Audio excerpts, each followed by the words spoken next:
Okay, we will start. Good evening, everyone. Respected Dr. Rohan sir, members of the Safe Dental Updates, and dear doctors. So, we welcome you back for our 50th episode of Learn from Our Master series organized by Safe Dental Updates. And it's been a beautiful journey so far, and I thank all the doctors who are attending our webinars and also visiting our platform like our Instagram and our YouTube channel. And we are very humble to see your positive feedbacks. And thanks for all your support. So, for those who are attending our series for the first time today, I would like to do a little bit of introduction about ourselves. We are Safe Dental Updates, a dental platform in which we believe quality education always ensure predictable outcomes for all dentists of disciplines and abilities. Our organization is established based on the observation that the dentistry is complex and requires ongoing learning experience.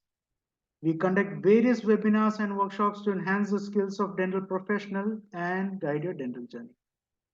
So without further ado, let us start our series in which our topic of discussion is ergonomics, magnification, and well-trained dental assistants, given by Dr. Rohan sir. To speak a few words about Rohan sir, Dr. Rohan sir completed his MDS in conservative dentistry and endodontics from MA Raghunwala Dental College. He's completely into private practice since 2008 in Dombivli with special interest in endodontics and minimal invasive dentistry. He has learned concept of magnification, ergonomics, and minimal invasive dentistry from renowned mentors like Dr. Maxim Belograd, Dr. Jorge Zapata, Dr. Stuart Orton Jones, and Dr. Zahir Al Taki. He has conducted various workshops on endodontics with focus on the importance of ergonomics. So without wasting more time, I would like to invite Dr. Rohan sir for today's discussion. Sir, please.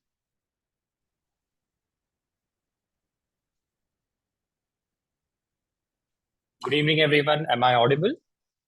Yes, sir. Okay. So just one correction. I've completed my BDS from MA Rangunwala, not MDS. Okay. That was just a correction. Okay. So without any further delay, let's start the presentations. Today's presentation is going to be a non-clinical presentation. You're going to see a lot of videos of my practice, my journey as a dentist from 2008 till 2024. And with my little experience with regards to ergonomics and a daily workflow, I will try my level best to help you out with your clinic workflows as well. So let us begin. Before I begin, I would like to give a little introduction of how I got into this kind of dentistry and how ergonomics or workflow or magnification came into my practice.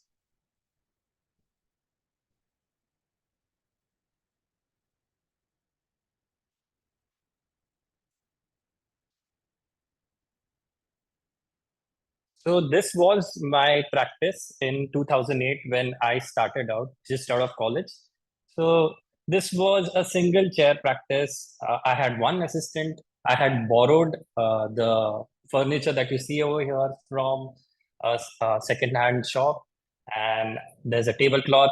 And this is my humble beginnings in 2008 when I had no clue what a workflow is, what ergonomics is, and this is how I started. This was my first ever clinic, and I was practicing regular dentistry. I was doing extractions, root canal for 3-4 years. I did a few odd courses of CD courses. And in 2012, I stumbled across these three groups on Facebook. One of them was Roots. The second was an Indian group called World Dental Association, and Microvision group by Maxim Belograd. And when I saw the kind of work that was posted on these groups, my mind was blown. I had no clue that this was possible in dentistry. That is when I was introduced to the world of microscope, rubber dam isolation, aesthetic works, and the kind of cases that dentists from India, from all over the world that they were posting just inspired me. And I decided I need to stop doing mediocre work and I need to start learning from these amazing mentors. In 2015, after almost 7 years of my practice, I finally managed to gather enough funds to buy my own space. And because I bought my own space, I gifted myself with my first ever microscope. This was a Calicut microscope, which I bought in the year 2015. And that's where my journey of micro dentistry started. So, what is aspiration? Aspiration is nothing but not like the files that you aspire, but aspiration in its true sense is when you aspire to be like someone great, when you want to be like the idols that you follow. So I always aspired to be like my idols. This is Dr. Jorge Zapata, who was kind enough to teach me how to document through the microscope. I used to follow his work from 2012 on Facebook and all these groups on Instagram and everything. And I got an opportunity to meet him and learn from him. And he was kind enough to teach me personally how to document, how to improve. And even after the course, we stayed in touch via emails or WhatsApp, and till date he helps me with my documentation journey. This is Dr. Walter Devoto, who I always aspired to do composite restorations like him, and I was fortunate enough to learn composite restorations from him. This is Dr. Zahir Altaki, who is one of the best endodontists, I think, in this world right now, and I was again fortunate enough to learn from him. This is my idol, Dr. Maxim Bilograd, who introduced me to the world of microvision. The possibilities of a microscope, what initially my thoughts about microscope were it is used by endodontists to remove files and find that extra canal. But he opened my mind that the microscope is such an amazing tool and you can do so many things with the help of a microscope. So I was kind enough to attend his lecture twice when he was in India, and he cleared a lot of concepts regarding rubber dam, microscope assisted dentistry, indirect restorations. So he has played a huge role in my overall journey. And lastly, Dr. Stuart Orton Jones, who tragically passed away this day before yesterday. But I was fortunate enough to attend his last ever course in India just 3 months back in Hyderabad. And it was a 5-day course about occlusion, but he's extremely passionate about ergonomics, how to design the workspace. He's 84 in this picture.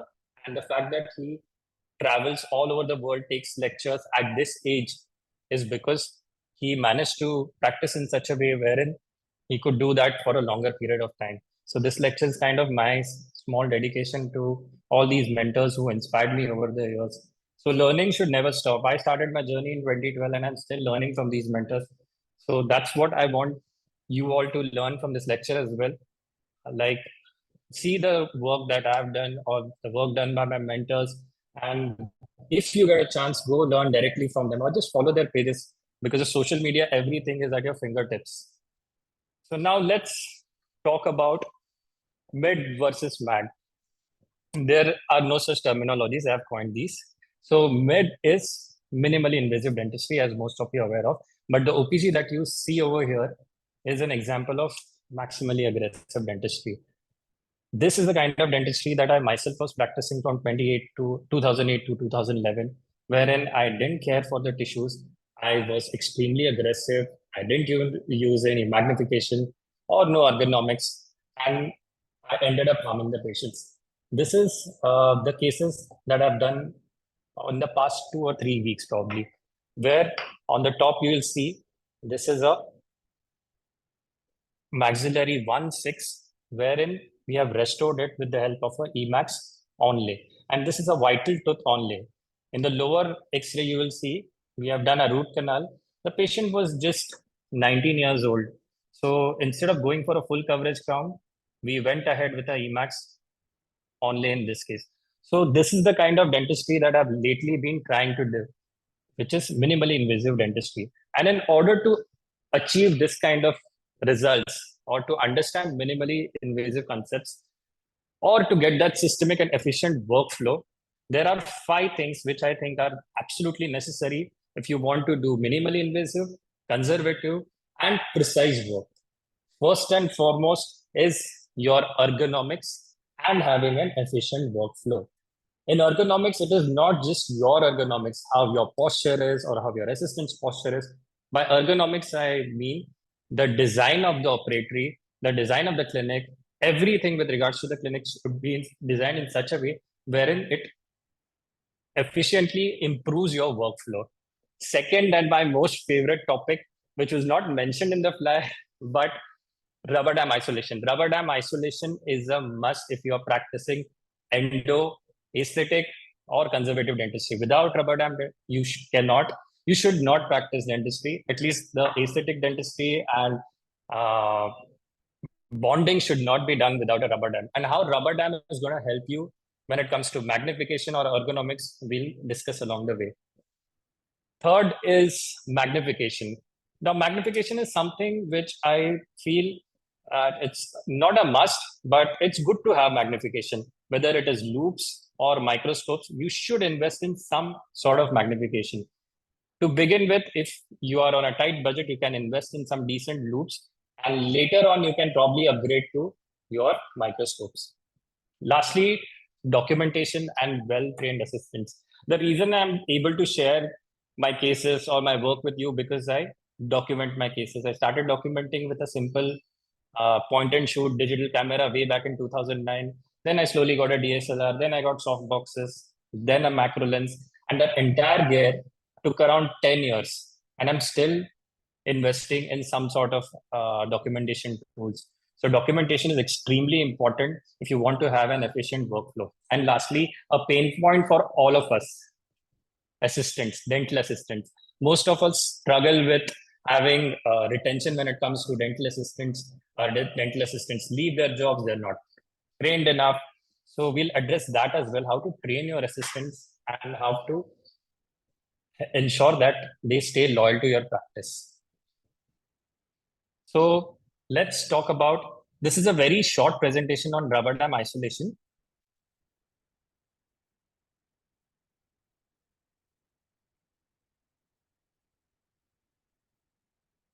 Will hardly take 5 to 10 minutes, and then we move on to ergonomics.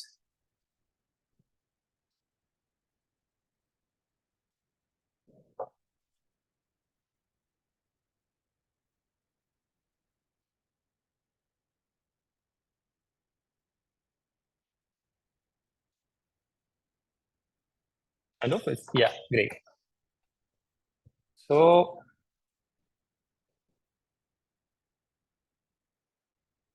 can you see, guys? It's still loading. Again, it is showing loading. Yeah, now it's fine. Great. Just a moment. Great. So this is a video that I shot last week, and here I'm just doing a single tooth isolation. I think there's some issue with the connection. Can you please open that and call Sakshi upstairs? Just give me a moment. Just open that door, the router, and call Sakshi. Yeah. So here I'm placing a rubber dam for a single tooth isolation. And that's my assistant Shoaib, who's helping me with the placement of the rubber dam. So the video is 1 minute 44 seconds, and we are isolating this tooth for a endo.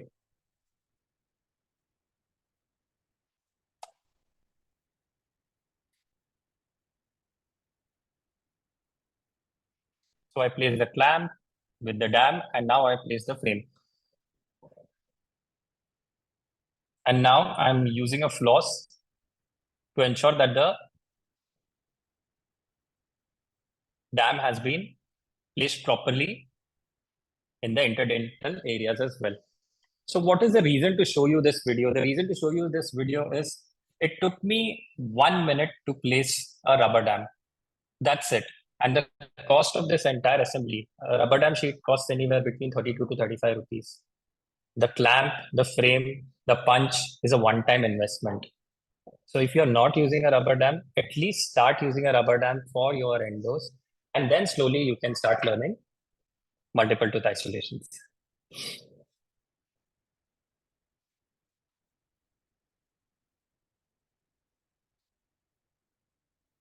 One of the most common complaints that my colleagues have, that rubber dam is very costly. But I just gave you the economics. It doesn't cost more than 32 rupees to place a rubber dam. It is time consuming is the second reason. But trust me, if you apply rubber dam on a regular basis, it won't take you more than a minute to place a rubber dam. Here's a pedo patient who is 5 years old. The other pedo patient is 3 years old. That's one of my friend, Dr. Priya. I did a composite restoration. She's happy with the rubber dam. And that Shoaib, who's my assistant, who was giving the double thumbs up, he's also happy with the rubber dam, because when you use a rubber dam, your assistants will start loving you again, because they don't have to deal with the tongue, they don't have to deal with the saliva. So start using a rubber dam if you are not using. The other alternatives for rubber dams are your cotton rolls, high wax suctions, but the problem with them is this: aspiration, chemical burns, and so many other things. So if you want to do work like this, which is minimally invasive, which is bonding related work, you have to start using a rubber dam. It's a slow learning curve, but once you start doing it regularly, it's not rocket science. These are my assistants, and when I don't use a rubber dam, this is how they behave with me. So start using a rubber dam. You know the advantages and disadvantages of rubber dam, so we won't get into the details. But before we start about ergonomics, let's develop a baseline. Ergonomics, efficient workflow, magnification, documentation won't work if you're not using a rubber dam. At least for end-to-end restorative procedures, start using a rubber dam if you're not using it already. Now let's move on to the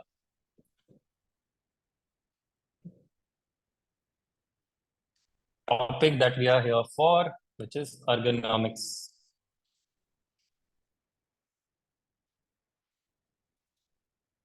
All okay, Shanov?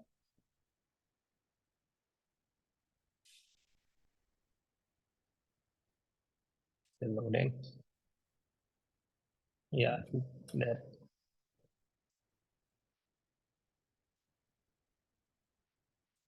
So before I start the lecture, I would like to thank the design company, architect Amit and Lakshmi, who helped me design my clinic in an ergonomic way and have also helped me with the presentation. Second is Dr. Karishma Shah. She's a physiotherapist and she currently works in Texas. And she helped me with ergonomics related disorders that us dentists face on a regular basis and how we can prevent them. And if you already have them, what you should do. So we all agree that dentistry is extremely tough by its nature. We don't have a desk job. We have a very strenuous job wherein almost every body part of us is constantly at work. And more often than not, we always assume such awkward postures to either gain optimum access to achieve better visibility, to ensure that our patients are comfortable at the expense of our own health, or to reaching out equipments that are all over the place. So what are the common types of motions in dentistry? One of the most common type of motion is repetition, whether it's the watch winding, up and down motion, or you're doing an extraction or doing an implant. The repetitions are a part of dentistry. Second is vibration from all these handpieces, air-driven motors that we use. So to do this, these are the kind of postures that we get into. This is my own wall of shame, wherein you can see in the first picture, my neck is bent, here my back is bent, I'm trying to reach out instruments, so my shoulders are also all over the place. So what this leads to is a prolonged static posture, which will cause your joints, your muscles, and eventually your nerves to go into a muscular overload. And this results in decreased blood flow, and this will cause something called as cumulative trauma disorders. So how does this work? We will not get into the details of this because that's not the scope of this lecture or the scope of dentists. That's the scope of occupational therapist or a physiotherapist. But you should be aware, like, you are working on a patient for a prolonged time, whether it's a static posture and your muscles are acting against gravity. For example, you're working at a 12 o'clock position without loops or without microscope, and you're working like this. Your head is constantly working against gravity. Your muscles are overworked. It will start giving you pain and spasm in your neck muscles. That will lead to your non-stretchable contracture, and eventually it will cause disease or deformity. So this is my associate dentist, and I have a rule in my practice. If you work like this, you will end up in my presentation. And they're not aware that they're being photographed, but of course I took their consent before I put them in the presentation. So you can see over here, look at her back and look at her arm right now. This is called as a classic chicken wing problem, wherein when we are working under direct vision or we avoid using the mirror, this is the kind of posture that we get into. Her neck is strained, her back is strained, her elbows are also stretched out. And imagine doing this every day for 8 hours. That is going to kill your body. This is second associate of mine who also uh, gets into the presentation because of the same reason. She has applied the rubber dam, she's doing an endo, but look at her posture. When you do this, you will end up with a cumulative trauma disorder. I myself have suffered from a tennis elbow. Initially, when I was diagnosed with a tennis elbow, I thought it was because one of my working out injuries or I must have lifted something heavy. But when I went to the physiotherapist, he explained me that the endo that you've been doing for the past 13 years has led to this, and that was just a trigger. So these postures, these repetitive movements, and these vibrations put us dentists at a risk of CTDs. Now, what are the almost how many of you are there? Okay, 78 people are there. So, how many of you suffer from hand and finger fatigue? Almost all of us suffer from some kind of hand or finger fatigue when we are doing a lot of root canal treatments. And this condition, which is very difficult to pronounce, decurrence tensosynovitis and osteoarthritis, these are very common amongst dentists because these are caused by repetitive thumb abduction, typically during extractions, endo, scalings, suctioning, and many dental related activities that we do on a regular basis. Elbow, like I just mentioned, tennis elbow. It's a common condition among operators. Even this is caused by overusing your forearm. And these are strenuous activities that we dentists do. I pity oral surgeons when I see them work on a third molar with no access, with less light, bending their backs, uh, having this arm extended. And most of them, in fact, my colleagues who are not even 36 have already started wearing neck braces, back braces, and that's not fair. So you have to respect your body and understand listen to your body. So now these are a few exercises which you can do whether you have a tennis elbow or don't have a tennis elbow. Just keep a smiley ball with you. In between patients, if you feel you're tired, just start squeezing a towel or a smiley ball just to give your forearms and your elbow joint a little relief. We'll just go through these exercises. But if you suffer from any sort of pain or something, it's always a good idea to consult your therapist first before doing any of these exercises. Don't do it on your own. Consult your therapist first. But these standing exercises can be done even with desk weights.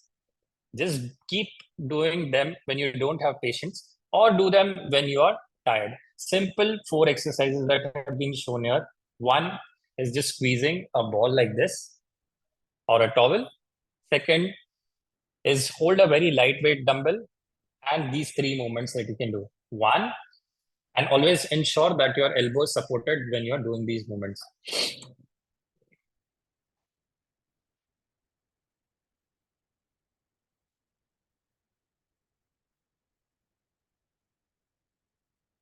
These are certain finger exercises which all of you can do. I try and do it once in a while, at least once or twice a day, wherein just clench the fist, open the fist, clench the fist, open the fist 10 times a day. This is claw. Make your hand like a claw, stretch it. These are essentially nothing but stretching exercises for your hands, fingers, and your wrists so that you don't have finger fatigue or wrist fatigue. And these are certain elastics that you get on Amazon, which you can use if you have any of these issues or any finger fatigue. But if you suffer from an carpal tunnel syndrome or any deformity, in that case, it's best idea to first consult your doctor before you do any of these exercises. But these exercises are not for just if you have pain or something. These are preventive exercises as well. You need to strengthen your muscles so that you can work for these long hours. Lastly, in addition to these exercises, you can always use arch or heating pads and apply some cream or something. This, I'm sure everyone is aware. This is another problem with a lot of dentists, which is called as rounded shoulders. You must have noticed that posture is like this. It's not straight like this. And this is, again, because of how you saw in the previous slide, how my associate dentist was working. That causes retraction of these shoulders, and the pectoralis muscle, the chest muscle, the shoulder muscles, they begin to look like this. So a simple solution for this, if you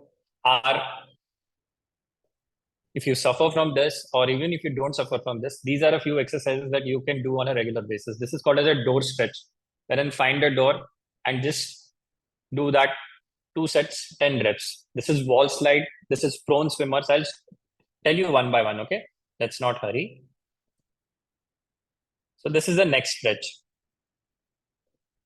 So these next stretches, 1 to 2 sets each side, you can do it. Hold it for 15 to 30 seconds. These are called as door stretches. Find a door and just 3 sets, 15 to 30 seconds. That's it. Even if you do it once every session, you will see a massive improvement in your overall fatigue, pain. Now, these are called as scapular slides. Just find a flat surface or a wall and just take your arm up, take your arm down, up, down. Do this for 10 times, just 2 reps. It's more than enough.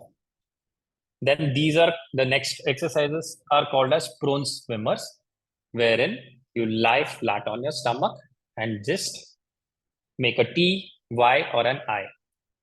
T, Y, I. That will also help in a rounded shoulder issue. Sorry.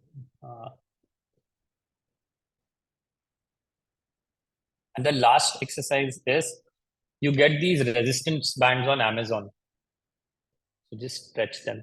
You get a yellow band which has low elasticity, you get a blue band which has high elasticity. Keep it handy in your drawer, and whenever you're free, just do this. If you do this consistently for a few months and check your posture, you'll see that the rounded shoulders are slightly relaxed. Next, the most common pain that most of our colleagues suffer is the neck pain. Now, like I mentioned in the beginning, an average human head weighs around 4 to 6 kgs, depending on how the person is built. And imagine, even if you're working at 12 o'clock, you're doing everything right. Just look at the amount of stress that it is putting on the neck when you're working like this. So just to prevent this, bending the neck at 20 degree and bringing it back again up. Just do these exercises and just research on your own what works for your neck. Just go to your personal trainer or your physiotherapist. But if you are feeling that your neck is hurting, don't ignore it. Don't take a painkiller. Just do this simple stretching exercises. And like I mentioned over here, bending the neck at 20 degrees, bringing it back, repeat for 10 to 15 minutes. Practically 10 to 15 minutes, it's not possible. Even I can't do that. But whenever I feel that my neck is hurting or something, I do simple stretching exercises, and I try to incorporate these exercises every day in my routine. When I begin my day or between 2 sessions, I try and do them so that I don't feel any neck fatigue, because this is the area which is the most affected when it comes to dentists. So just do some neck strengthening exercises. This is my favorite exercise, and I'm sure all of you can do this. This will relieve your neck pain in minutes. Do it at your clinic or at your home. Just find a flat surface or a yoga mat and just lie down. Lie down for 10 minutes. If you want, you can support your neck like this lady has done in the photograph, with a pillow, with a towel, so that the neck has a little support. So if you do this 10 minutes a day after your session, you will feel much better. So at least do this if you're not able to do the stretching exercises. Same is the case with backache. When you're working for so many hours, your lumbar area is bound to get stiff. So again, this is a very simple solution. After your session, just find a flat surface or a yoga mat, lie down, place a towel under your lumbar area, and just lie down for 10 minutes. That's more than enough. Now, this was about your body. Now let's talk about the operatory. So whenever, if you have already started your practices, then after you go through this presentation, you can either reshuffle things around to make your operatory a little more ergonomic. But if you have not started your practice and if you are in the process of designing your clinic, in that case, I would advise spend a lot of time on this aspect. I have changed around 4 clinics, and although the clinic that we are in right now, I initially designed with thinking that this is the most ergonomic clinic, but even now I'm struggling because my design wasn't correct. So I'm trying to share a few designs that my architect friends made. And I also spoke with other speakers like Dr. Stuart Orton Jones regarding my practice, and he pointed out a couple of flaws that I made while designing my practice. So this is an important aspect. If you're not started your clinic, start with a good ergonomic design. So this is what our normal operatory looks like. It is anywhere between 9 to 10. In Bombay, real estate is extremely expensive. So in fact, my first clinic was 180 square feet. Yeah, just 180 square feet. And in that, we have to manage a waiting area. We have to manage an operatory. So this is how most of our operatories look like. This is I've designed for a small operatory wherein you should have at least 180-degree space behind the chair when the chair is completely flat. My second clinic, which was a rented property, was so small that if the chair went completely flat, I myself couldn't go there. That's the reality, and that's the reality of how we work. So in such cases, you can place the chair diagonally or something so that you get some space and you can work around that. But this is how a normal operatory should be like.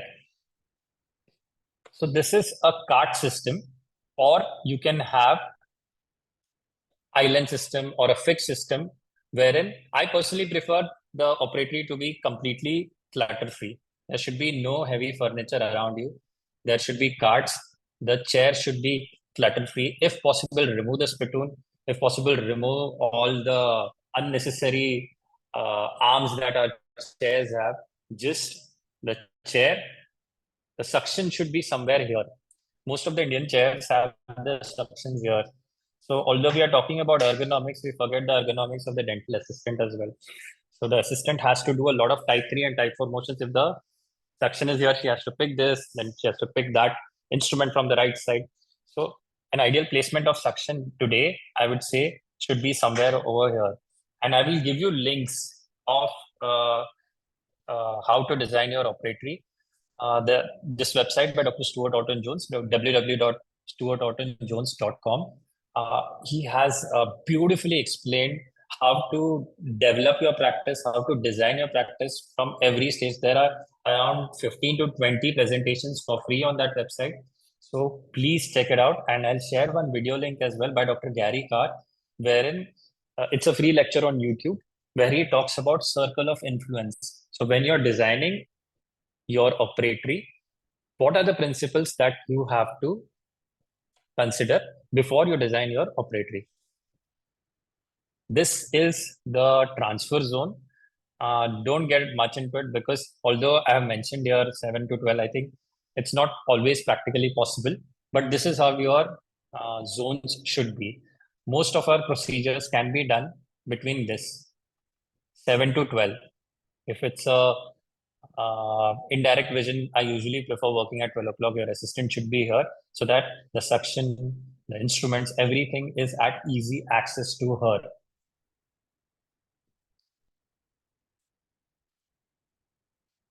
So these are the sources that I was talking about. First is the website, drstuartortonjones.com. Go check out. He has given plans of his operatory, of the operatories that he has designed for other dentists all over the world.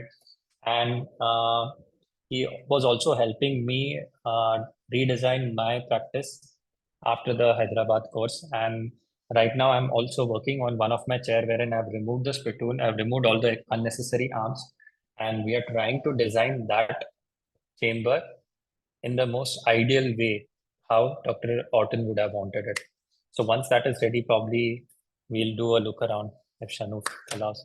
This is a ergonomics lecture by Dr. Gary Carr. If you are a microscope user, this is a goldmine of a lecture. It has been lying on YouTube for around 7, 8 years. It's an hour-long lecture, but I highly recommend watch this lecture if you want to design your operatory, if you're working under the microscope, if you want to train your dental assistants, it's an excellent video. So just take a screenshot of this slide, but ensure that you check out these two resources because they have helped me tremendously when I was designing, or even today, I go back to these lectures. Dental stool. Now, dental stool, although there are these saddle type stools and a lot of other ergonomic stools that you get in the market, I'll be honest, I don't have them personally. So I won't be able to comment on how good or bad they are. But if you can invest in a saddle type of stool, I think there are two companies. There is one Sally, and there's one more company that makes these saddle type of stools. So you can definitely invest in it. Even here in this, you can see what I was talking about. The lumbar area is nicely supported. The thighs are also, you're not neither sitting nor standing, you're somewhere midway. So that's the most ergonomic position. And if this guy was working with a microscope or a loops, his even neck will be nicely in a neutral position. So this is a dental stool. Now we talk about magnification in dentistry. This is your operatory. If you have any doubts regarding how to design your operatory, just put them in the chat box. I'll try and answer them, or maybe just reach out to me after the webinar. Shanoop will help you out with my contact details. I'll try and because it's something which cannot be explained in an hour-long lecture. And I have a lot of resources, and I have documented my own journey when I was developing this practice. So I would advise if you have any doubts, just uh, convey them to Dr. Shanu, and he will send me your questions and I'll try and answer them. So magnification and dentistry. Like I said in the beginning, initially, if you're a beginner, at least invest in some kind of loops. But when you're investing in loops, these are the points that you have to remember. First and foremost, 90% of neck pain in loop users is because they are using a loop without a steep declination angle. Now, what is steep declination angle? Just get a loop from Admatech, Univet. Most of the companies give you loops for a demo. In fact, tell them I need to use this loop for 7 days, then I'll take a decision whether I want to buy this or not. Use these loops, see how your back reacts, see whether you're getting a headache or not, and only then invest in a loop. Don't invest in a loop because it's cheap. You're playing with your eyes, will get headaches. The first and most important thing that you should look for in a loop is optics. If the optics are not good, you will end up having headaches. You'll keep straining your neck, and you'll have a lot of other issues, and you'll eventually stop using those loops, and you'll waste the 20, 30,000 that you have invested in those loops. So buy good quality optics. Admatech has amazing optics. The German ones, Zeiss, it's an excellent loop. They are expensive, but it's a one-time investment. You don't have to buy a loop every now and then. And what magnification from 2.5x to 10x you get the magnification in the loops. So it depends on what kind of work you do. If you do a lot of aesthetic work, you do a lot of veneers and everything, I think you go for a higher magnification. But for daily dentistry, I think the normal loops are more than enough. And flip ups, I think, are nobody uses them anymore. So just TTL through the lens are more than enough.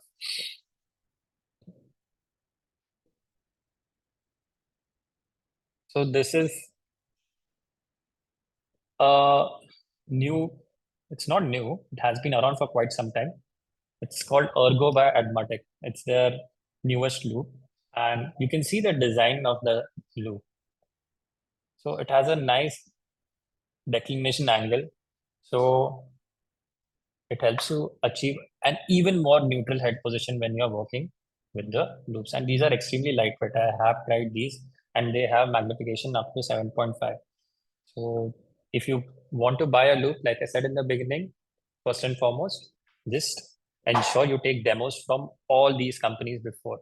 And if they are not giving you demos, then just go for any of these conferences where they have their stall, try it on, request them that please send it across. I want to do a patient with this, and only then invest, because these loops are also not cheap. Basic, a good quality loop would cost you anywhere between 70 to upwards of a lakh. And then you can invest simultaneously, you can invest in a light for the loop and everything.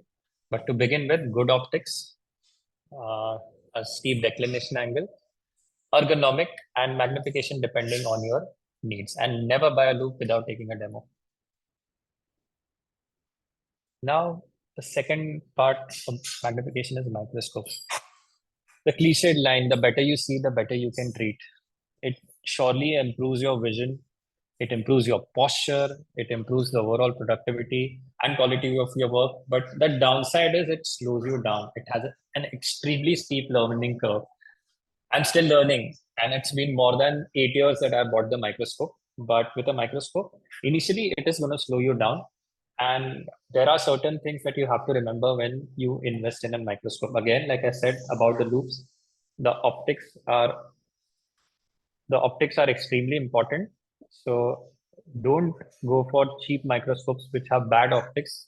You will again end up not using the microscope, and it will just be a coat hanger. So good optics, even when it comes to microscope. Second most important point is, other than the optics, the other things that you should look for in a microscope. Please tell her to stop working. Sorry. Sorry. There are quite a few companies in India right now. There is Carl Zeiss. I have a Carl Caps microscope, which is again a German microscope, and you can customize these microscopes. So initially, when I bought the microscope, it was a very basic model. It didn't have a beam splitter. It didn't have a camera port. But I slowly invested in these things. I first bought the microscope, got used to it. Then I invested in a beam splitter. Then I invested in a HD port. Then eventually I got a mirrorless camera, and then I started documenting my work through the microscope. So which microscope to buy, which is the best microscope, that can be discussed later. But just to give you a simple idea, there are four types of microscopes that you get in India. There is a 3-step microscope, there's a 5-step microscope. Global used to sell a 6-step microscope, but I don't think they sell it anymore in India. I'm not aware of anyone having that 6-step microscope. And these are steps. So these magnifications can go from 0.5 to 25x. So imagine the kind of magnification that you get with a microscope. But again, like I said, the learning curve is quite steep. You need to train your dental assistants. You need to use rubber dam. You need to have a ergonomic operatory for the microscope to be used efficiently. Most of my friends ask me, you have a microscope, so you use it for every case or what? No, I don't use it for every case. I try and use it for most of my procedures, but using a microscope, you also need a proper system around it. You should practice 4 or 600 dentistry. Your assistant should be trained enough so that you don't have to. The whole idea of a microscope is you stay in an ergonomic position. My binocular tube is here. My elbows are nicely rested, and I'm working.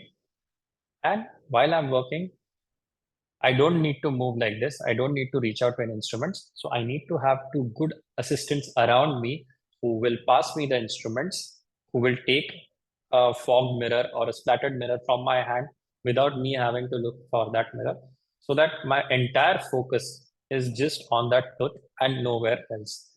So this, you will need to train your assistants. You'll need to have that operatory. So don't worry. I'm not trying to scare you or anything, but just that whenever you are thinking of buying a microscope, again, like the loops, find someone in your locality, find your sir, find an endodontist whose practice has a microscope, go to his place whenever he's free, try and work with the microscope. I did the same. Dr. Mathai was kind enough to let me see his microscope way back in 2015. And I went to his practice. He had a Carl Caps microscope. I had a discussion with him. I used to go there and work on his microscope in whenever he was free. And that's when I decided to buy my own microscope. So find someone and only then invest, because these are expensive investments and they don't have a return of investment like an implant kit. It is for your health. It is so that you can document good work. So microscope is an excellent tool for ergonomics, for documentation, for everything, and it is not limited to endo. I'll show you a video now, which exactly addresses this thing, wherein what all things can be done with the help of a microscope. Now here, in the first video, I'm working with the microscope, and simultaneously on the right side, my associate is not using any kind of magnification.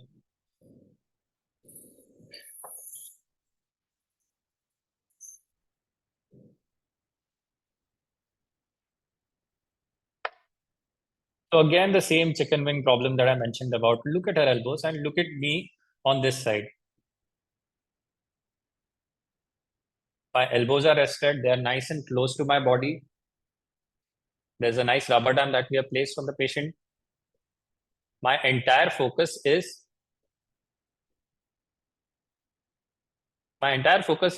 just on that tooth. I can nicely work without any distractions. I have other assistants on the other side who can pass me an instrument whenever I need. So this is what happens when you're using a microscope, or even loops for that matter. Even when you're working with loops and good assistants, you can always concentrate more on the oral cavity, and your body will thank you because you're not reaching out for instruments, you're not doing any type 3 motions. So that's how you can improve your longevity if you want to practice dentistry for longer periods of time. So these are second good thing about a microscope is documentation. You can document your work, you can show it to your patients, or you can use it for your presentations, or you can post it on social media. The kind of documentation that you get through a microscope is absolutely unmatched. You cannot get that with a mobile phone camera or anything else. Now, this is a video that I shot through my microscope, wherein we are doing a simple root canal treatment of a mandibular molar. And it's a big 7 minute long video. So we won't watch the entire video. I'll just forward to it.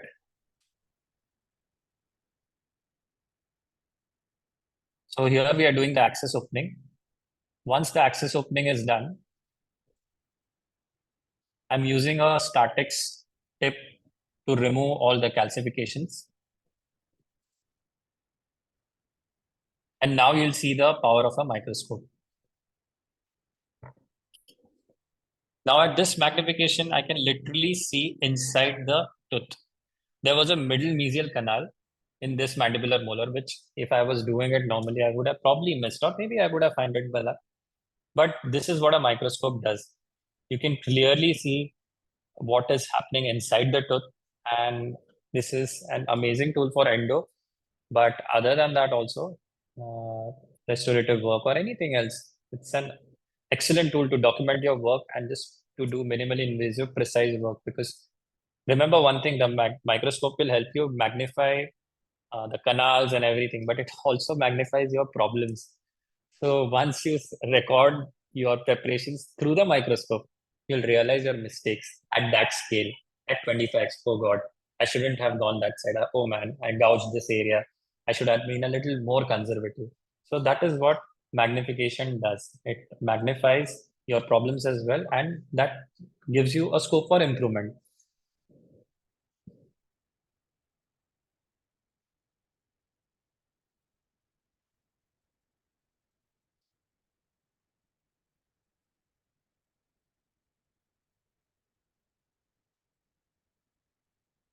Anup, I can't do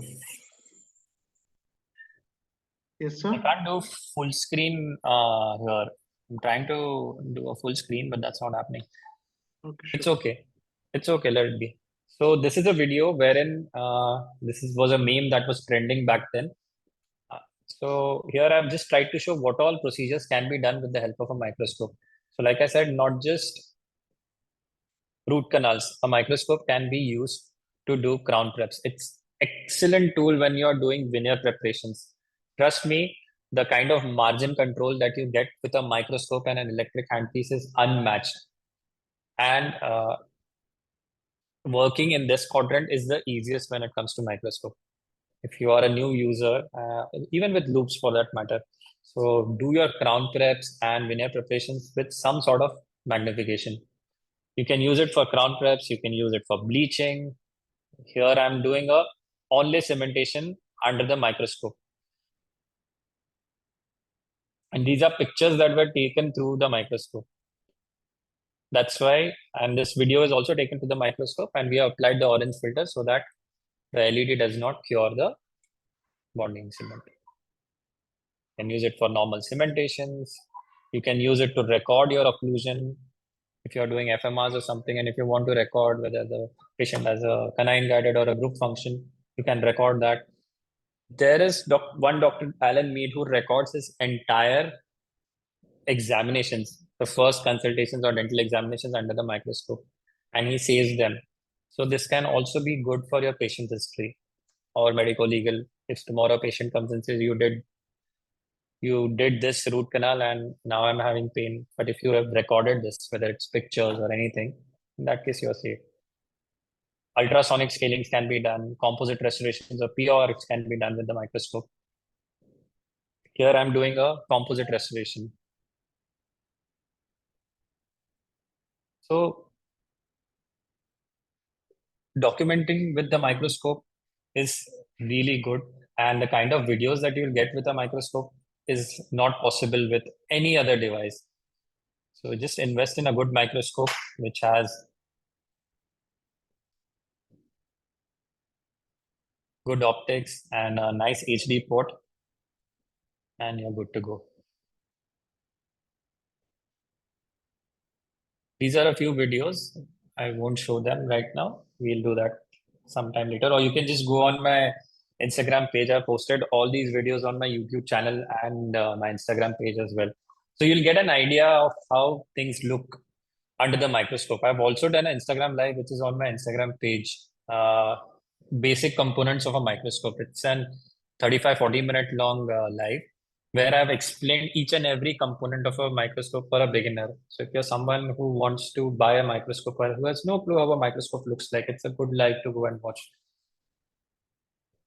This is the patient position. Patient now from magnification, we come back to the patient. So we started with operatory. We spoke about our ergonomics. We spoke about the ergonomics of the operatory. Then we moved on to magnification. Now we move on to the patient ergonomics. So this is an ideal patient position. I tried these pillows that was shown in the photograph, but I couldn't find exactly similar to these. So I bought the ones that you get at these car seat shops, but they were not that comfortable. My patients didn't like it, so I stopped using them. But the whole idea is your patient should be absolutely comfortable. Semi-supine or supine position, most of the procedures can be done if you're using indirect vision. So start using indirect vision, stop bending and directly looking into the oral cavity. You'll screw your body. Nose, knees, and toes of the patient should be in straight line. Yeah, I've written it over here, but nobody checks that. Head should not be too high. This is very important. A patient, if their head is low, your visibility will also improve. And this is especially true when you're working with the microscope. While you're working, it's easier to move the patient's head to the left and right rather than moving itself. So suppose I'm working with a microscope over here. So every time moving the microscope, it's always better. And this is where, again, your isolation plays an important role. If you have isolated the tooth, we'll be focused on that tooth. Dentist position, for most part, 70% of the procedures can be done at a 12 o'clock position. These maxillary anterior teeth, 11:30 and all, this is just theoretical. It's not practical. I'll be honest with you. Maximum procedures can be done at 12 o'clock. Where it is not possible, try and isolate the tooth. This is another important thing which you should know is the working position of your dental assistant. The dental assistant should always be seated at a higher level than you. And I'll show you, I have a video in the next presentation wherein I'll show you, it's especially for the dental assistants. So the assistant should be slightly on a higher position and she should be as close as possible to the workstation so that she can also reach out to the instruments easily. Training the assistants for 400 and 600 dentistry. We'll talk about this in the assistant training presentation. These are some other stretches which you can do. I think you are aware of that. Try and do yoga, try and exercise, just do everything that is possible so that you can work for longer hours without having any cumulative trauma disorders. And I follow this principle for almost everything that I do at my practice, 80-20 principle. I try and use a microscope 80% of the time. I try and isolate 80% of the time. I try and work ergonomically for 80% of the time. But sometimes it's not practical. Sometimes it's not possible. So it's okay. Don't be hard on yourself. Don't try to chase perfection. That goes in the 20%. Whenever it's not practical, don't do that. It's okay. If you chase perfection, if you do every case trying to achieve that perfection, you will end up like Amir Khan. And you'll do a Lal Singh Chadda, which is an absolute flop. So it's okay to do that 20%. When it's not possible, don't do it. It's okay. So I would like to end this part of the presentation about ergonomics by saying be good to yourself. If you don't take care of your body, where are you going to live? I turned 40 recently on January 1st, and I don't get tired. I've been exercising for the past 6-7 years, and ever since I started practicing with these principles, working has again become a joy.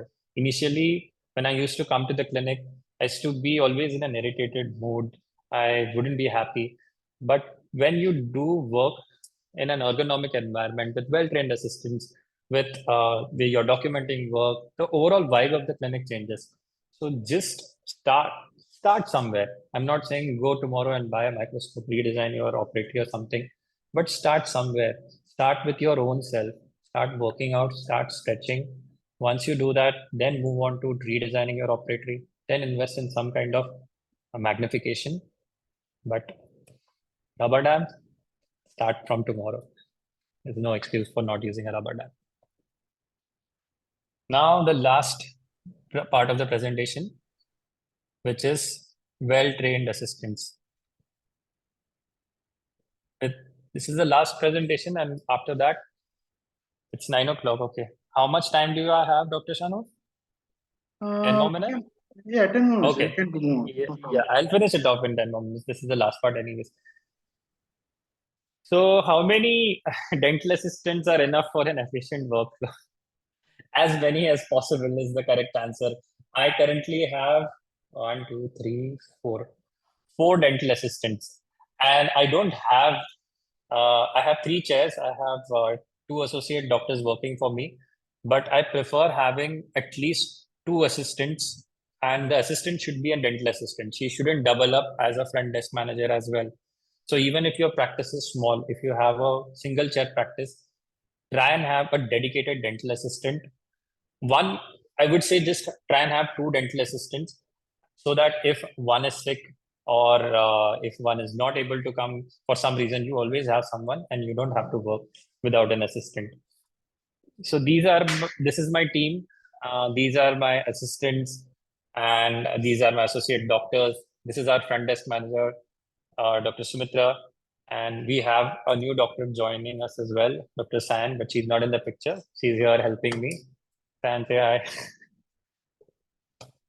So this is my team, and these are the people who help me with my workflow. So so let's see what are the duties of a dental assistant.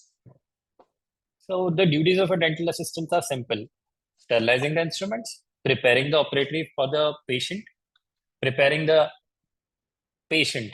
First, she prepares the operatory, then she prepares the patient, passing the instruments during the dental procedure, and holding the suction, pouring the impressions if he or she is really good. So sterilizing the instruments. So this is the protocol that we follow at our practice. This video is posted on my social media. So when they come to the clinic, they wash all the instruments, disinfect them, get the distilled water, then they pouch them, place them in the autoclave.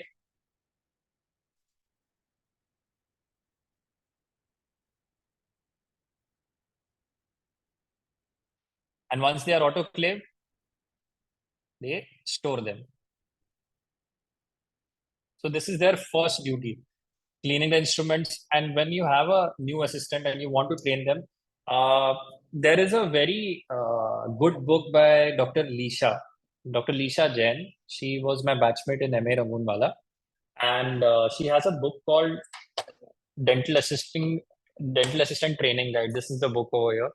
So if you can buy this book, do buy this book. It has photos of all the instruments and equipments, and it is in two languages. It's in Hindi, English as well.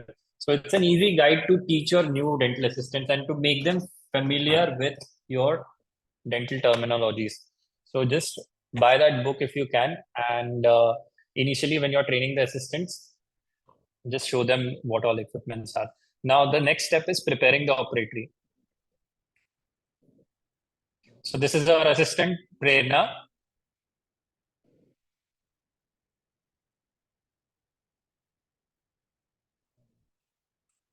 So before the patient comes, she ensures everything is clean.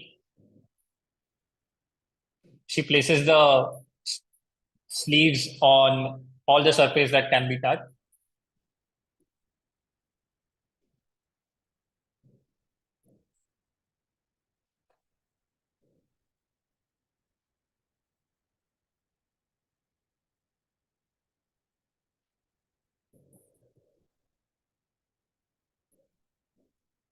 So this is the workflow.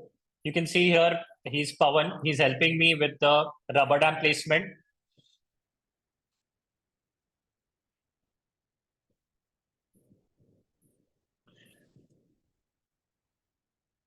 And although he is there, you can see in the background, there's Prerna as well, who is on my right side. So I usually prefer practicing 600 dentistry. Not when I'm just using the microscope. Even when I'm not using a microscope, I want my assistants to be around so that I don't have to reach out for these instruments.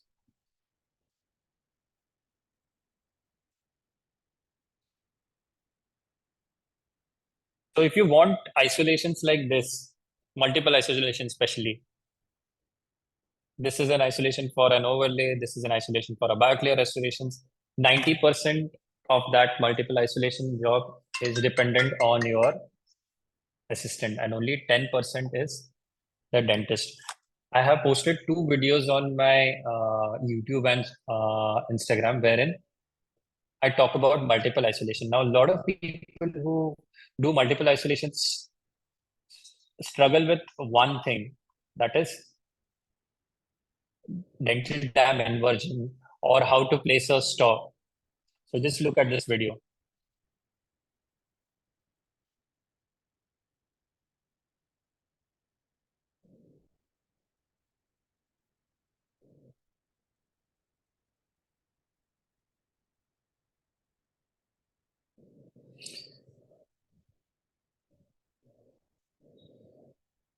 So this video is shot through the microscope.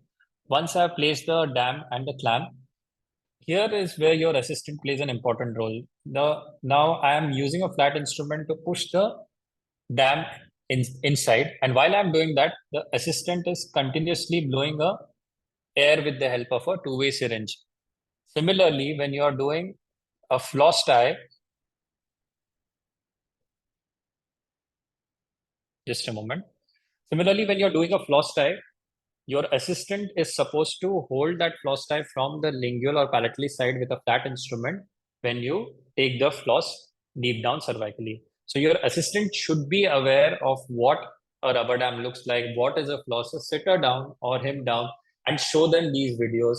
This is how a floss tie is supposed to be placed and everything. Now, the last part, suctioning techniques, and then we'll end this presentation. So in this video, I have shown suctioning techniques quadrant-wise. So suppose we are working on the fourth quadrant.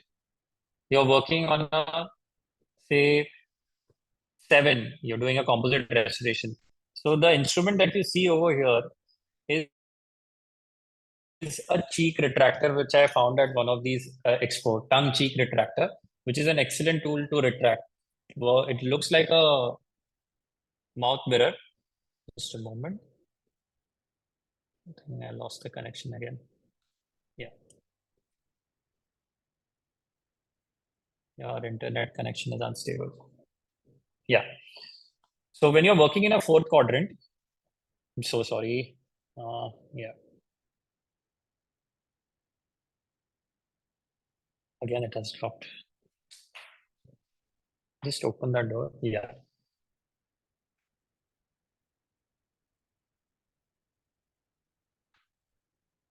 I know, is it still loading or is it visible? It is visible, but now it's Yeah. playing, sir. Yeah. Yeah. So here you can see, first you place the the tongue retractor, place the head of the high wax suction on the tongue retractor. So this is the position that you're supposed to use when you're working on a fourth quadrant. You retract the cheek with the help of your mouth mirror. The assistant retracts it with the help of a tongue retractor. Place the high wax suction on this. For a third quadrant,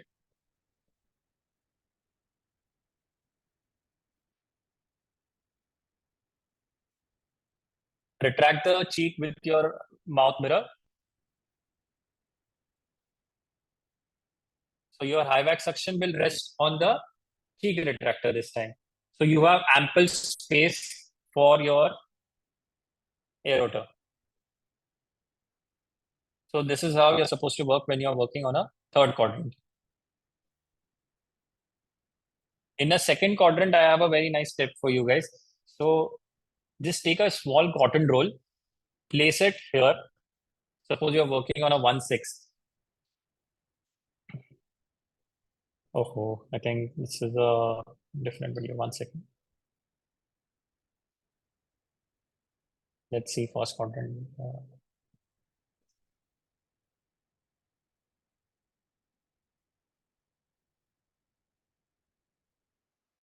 So again, here a tip that I would like to give you is when you're working on a first quadrant, you are working with indirect vision. So when you're using an indirect vision, your assistant should hold the high wax suction in one hand and the two-way syringe in her other hand. And with the two-way syringe, she can blow air on the mirror whenever it gets fogged or whenever it gets wet. So train your assistant in such a way.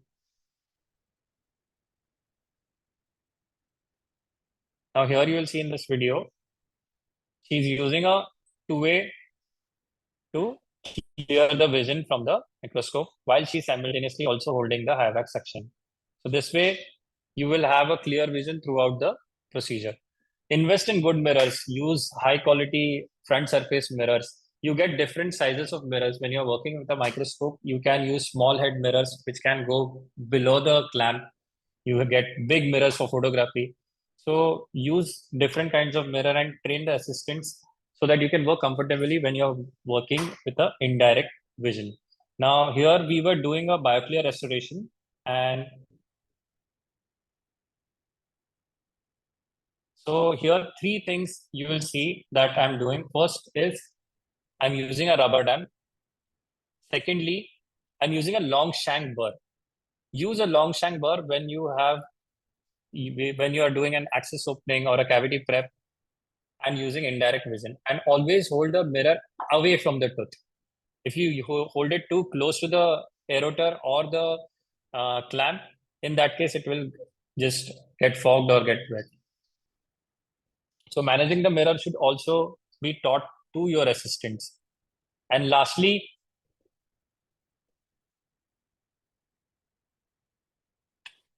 if you want to train your assistants to pass the mirrors, you can do these simple exercises, which even Gary Carr talks about in his presentation, wherein now you'll see over here.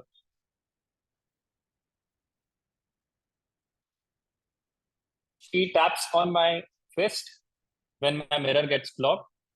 I just do this and she replaces the mirror in my hand. This comes very handy when you're using with loops or your microscope. This takes a little time, but once you start doing it on a regular basis, your assistants will get a hang of it. And always keep two mirrors handy with the assistant, because if the one gets fogged, you can always use the second mirror. Lastly, why do dental assistants leave their jobs?